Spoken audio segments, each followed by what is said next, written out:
বিদ্যাভূষণ প্রভু রয়েছেন, ইসকনের খুব বরিষ্ঠ ভক্ত, বহু পদে থেকেছেন, বহু প্রচার করেছেন, বাংলাদেশে প্রচার করেছেন, বাংলাদেশে জেহাদিদের হাতে আক্রান্ত হয়েছেন বেশ কিছুবার, তাও প্রচার করেছেন। বলদেব প্রভু, কিশলয় অগ্নিবাণে আপনাকে স্বাগত। আমি কিশলয়। আমার প্রশ্ন হচ্ছে, আজকে আপনাদের এই আশপাশের মানে পরিবেশটা কেমন ছিল? আমি একটু ওখানে ছিলাম না বলে কিশলয়ের অগ্নিবাণের দর্শকদের জন্য আপনি যদি বলেন যে কি ফিলিং হচ্ছিল ওখানে দাঁড়িয়ে। মায়াপুরটা আজকে কেমন ছিল? রাজ্যের মুখ্যমন্ত্রী নিজে গো পূজা করছেন, দুহাত তুলে হরিনাম করছেন, সব ভক্তরা তার সঙ্গে নৃত্য করছেন।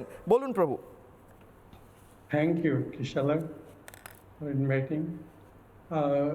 আজকে অনুভূতিটা সত্যি অন্যরকম, কারণ পূর্ব আমাদের সিএম চিফ মিনিস্টার এখানে এসেছিলেন, কিন্তু সেটা ছিল একদম ব্যারিকেড, বাউন্ডারি, কেউ ভিতরে ঢুকতে পারবে না।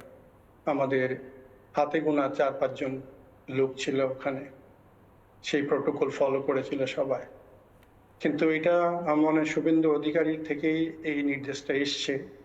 অবাধে মন্দিরে ভক্তরা, বাইরের লোক যারা আছেন সবাই সর্বসাধারণের জন্য উনি শুভেন্দু অধিকারী, এবং তার যে মন্দিরে প্রবেশ, তার যে ইসকনের তিনি যে এসছেন, এতে করে সাধারণ লোকের জন্য কোনো অসুবিধা না হয় সেটাও তিনি খেয়াল রেখেছেন। এটা বিরাট একটা দিক, যে নেতা যাই কিছু করুক, অনেক সময় দেখা যায় প্রোটোকল ফলো করতে গিয়ে অনেক লোকেদের অসুবিধা করেন, কিন্তু এই ব্যাপারে তিনি খুব সচেতন ছিলেন। তার নির্দেশে হয়েছে যে সবাই, ব্রহ্মচারী, গৃহস্থ, বাইরের দর্শনার্থী যারা ছিল, সবাই মন্দিরে খুব উচ্ছ্বাস প্রকাশ করছিল, যা দেখবার মতো।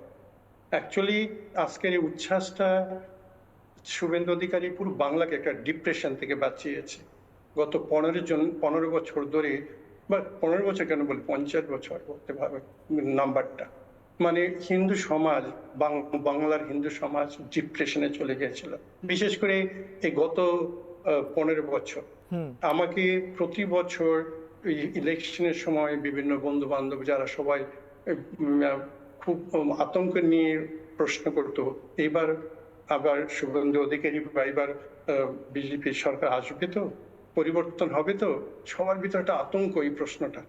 এমনকি ওদিন আমি মঙ্গলবারতে যাব, 3টের সময় ফিজি থেকে, ইউরোপ থেকে আমাকে একজন কল করেছে। সে দীর্ঘদিন ধরে ওখানে বাস করছে, সে ইন্ডিয়ার সাথে কোনো কানেক্টেড নেই, কিন্তু জিও পলিটিক্স এর সবকিছু খবর তিনি জানেন। তিনি জানেন বাংলায় কি হচ্ছে, অবিচার হচ্ছে, বাংলায় সবকিছু ব্যাপারে খবর রাখেন। তো বলছি, বলদেব, এইবার যদি তোমাদের সরকার চেঞ্জ না হয়, বাংলার যে কি হবে আমি বুঝতে পারছি না।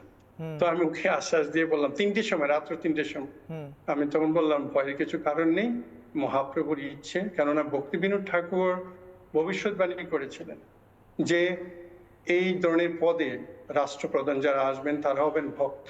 কেননা ভক্তিচরণ মহারাজের কথা এখানে উনি বলেছেন।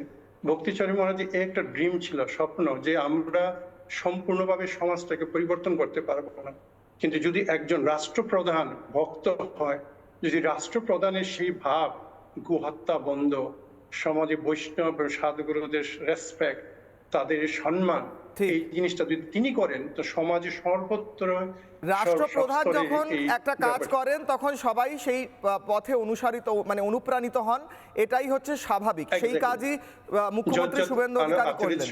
হ্যাঁ, আমার কাছে নানা ধরনের কন্টেন্ট দেখার জন্য লাইক করুন, শেয়ার করুন আমাদের ফেসবুক পেজ, সাবস্ক্রাইব করুন আমাদের ইউটিউব চ্যানেল।